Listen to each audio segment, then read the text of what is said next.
Welcome to another episode of the Vegan Pulse. I am your host, Nancy Arenas. This is part 2 of the interview with Pat LaStrapes. We'll be right back. Hi, Pat. Welcome back. Hi, Nancy. Glad to be here. Thank you. I am so happy that you decided to come back because we were having a discussion on the first segment of this interview with you, and the information that you were sharing I thought was very interesting and needed to be heard. And you were saying it so eloquently, and from one hippie to another who wants a peaceful world, I say welcome back. Thank you.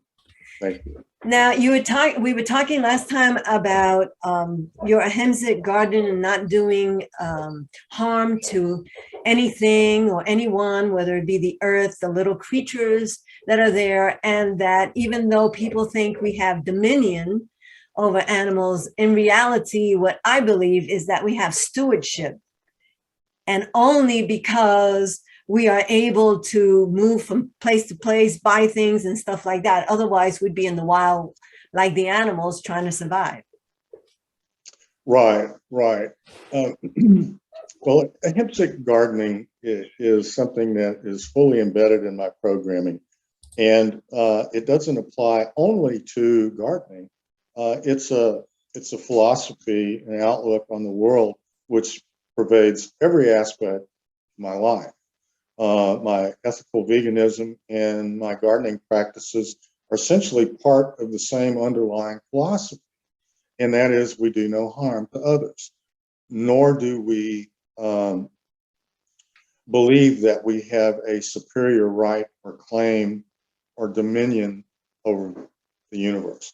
When you begin to think that you have power over your environment or a right to control your environment, you're no longer in participation with your environment. You might as well be a factory farm.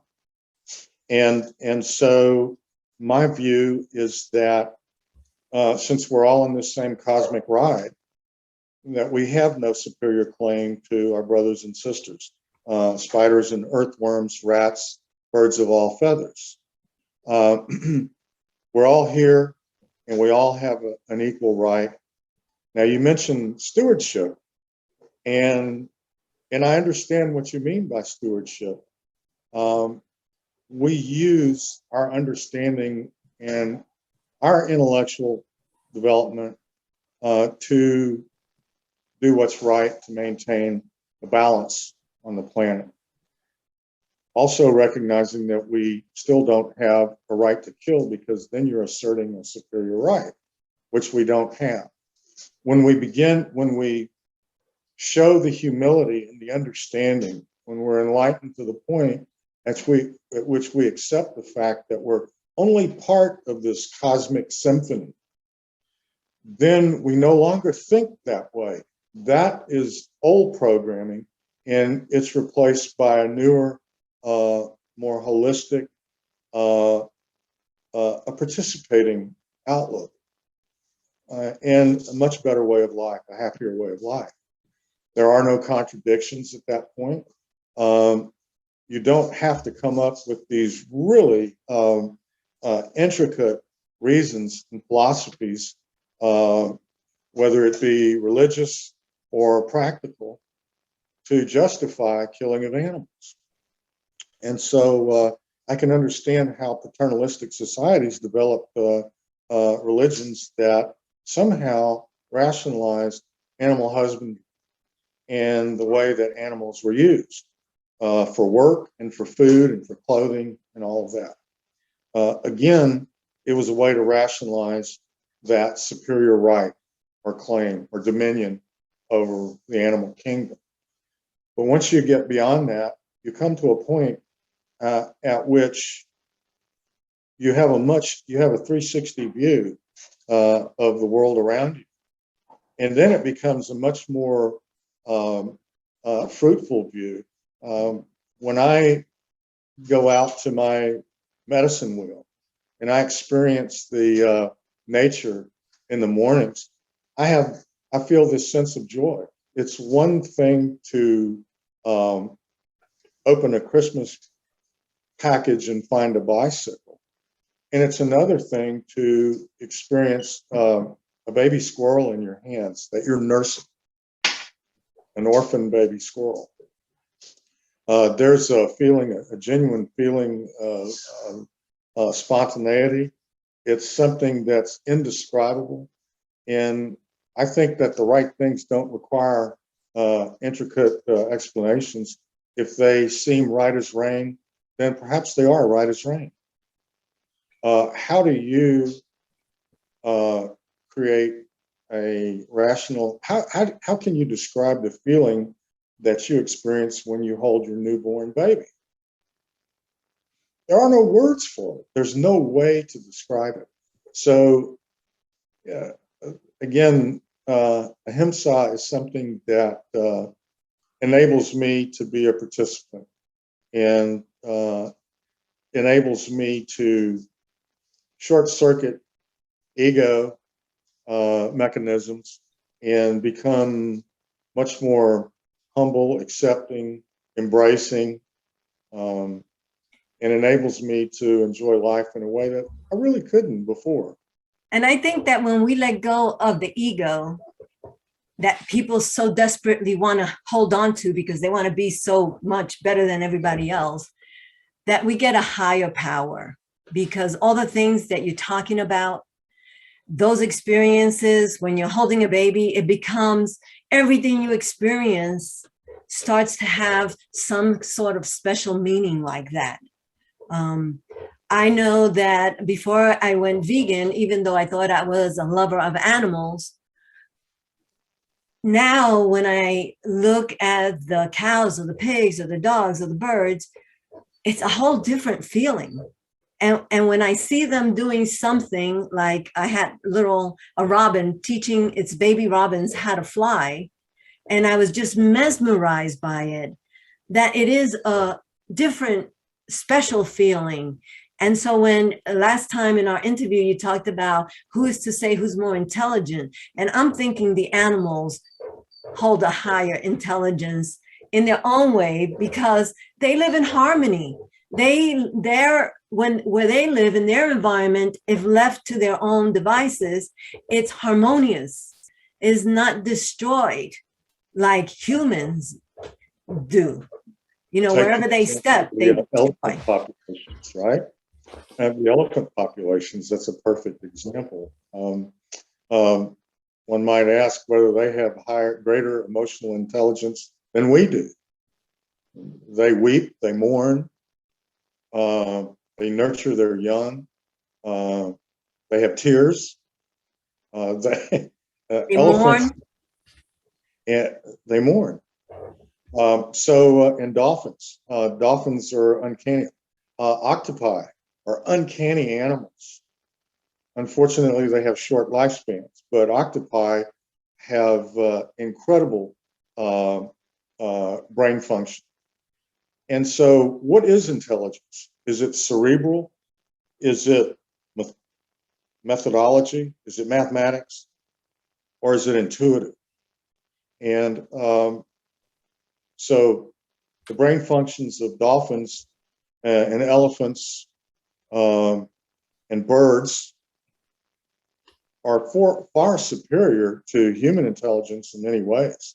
You've seen a flock of birds change direction. It's amazing how that communication and the ability to respond to stimuli works the way it does with birds. And so bees can find a spot of nectar, can find a source of nectar and relocate it some 3 miles away from the hive. And bees can return to a hive and communicate where that is, and then return to the source of the nectar. So who's to say? You know, and you were saying you were friends of squirrels. So there's a story that, you know, that squirrels, if they see somebody else looking where they're hiding their nuts or whatever, that they will do it. But then when the other individual disappears, they'll go ahead, redig it and put it somewhere else. Because that's right. they know. They also have alternative nests. So if a mother squirrel suspects that someone has detected her nest or is going to harm the baby squirrels, she'll move them to an alternative nest that's already prepared. And when you hear these stories, and people have experienced it that have been lucky enough or to see it, and then when you have the general populace who just doesn't even comprehend what's happening, I think that we need to change the verbiage when we talk about, who's smarter and who's not, because I don't think that they're the same. We're not comparing the same things when we say and educate others, and and tell others that this is what's happening.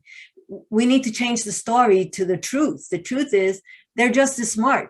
They're just like, if I talked to you in Spanish and you didn't understand Spanish, that doesn't make me smarter than you just because you don't understand it and I understand the two languages and you don't. It just means that you don't understand what I'm saying. But we impose the definition on intelligence. And again, that definition is self-serving. A broader definition that is unbiased might not flatter us as much as we'd like to be flattered. And so, yes, intelligence goes well beyond our cerebral functions and that higher intelligence. The limbic brain is still there. Of course, our limbic brain over the years has become a bit more dormant, but it still controls our heartbeat and breathing and things like that. So animals are much more in touch with those more primitive functions of the brainstem. If we were so smart and so intelligent, we would have found a way to live harmonious with the environment all around us. We wouldn't have destroyed any part of it. We would really be in a peaceful, holistic, ahimsic state instead. That could lead us into another discussion altogether, because we have exceeded our emotional maturity with our technology. We've far exceeded it, and because we've outstripped it by such a great distance, we are approaching another mass extinction, and we can turn that around.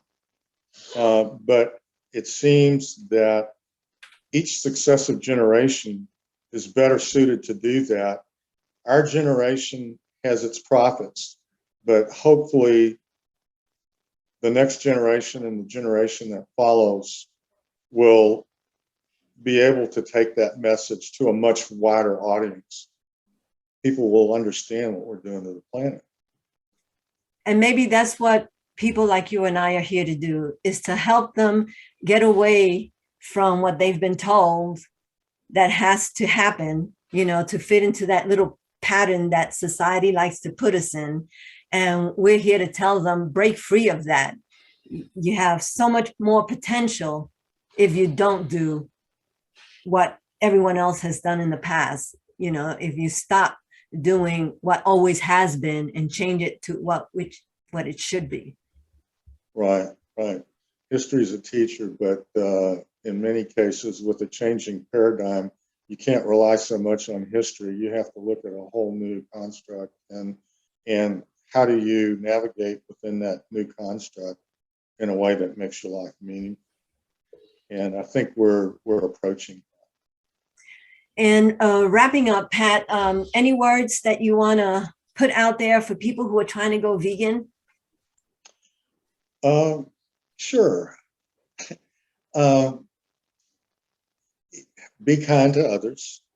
Don't punish people who are not vegan. Show your understanding to others through your actions, and help others to understand when they have questions. You'll find that there are a lot of people who have questions about why you became a vegan, what it's like being vegan, how did you enter this vegan path? I say the path is the goal. If you're always worried about next week's meeting or last week's dreadful performance, then you're not living in the present. You find that the path is the goal. And wisdom merges um, uh, with compassion. And if you can live in the presence and experience that wisdom and compassion, then you're enjoying your life. You're living it. You're actually experiencing your life because you are here and now. And so a vegan lifestyle is a lifestyle of compassion. And when you open your heart, you bring everything into it. You bring a great deal of sorrow as well as joy. But when you open your heart, you experience life, the full symphony of life. Thank you. Again, it was a pleasure to talk to you and to have you on the Vegan Pulse. Bye-bye. Thank you, Nancy. Bye. Thank you for joining us on another episode of the Vegan Pulse. I am your host, Nancy Arenas. Remember, like us on Facebook, check out our website, and subscribe to our YouTube channel. If you have a pulse, you have a purpose. Live vegan.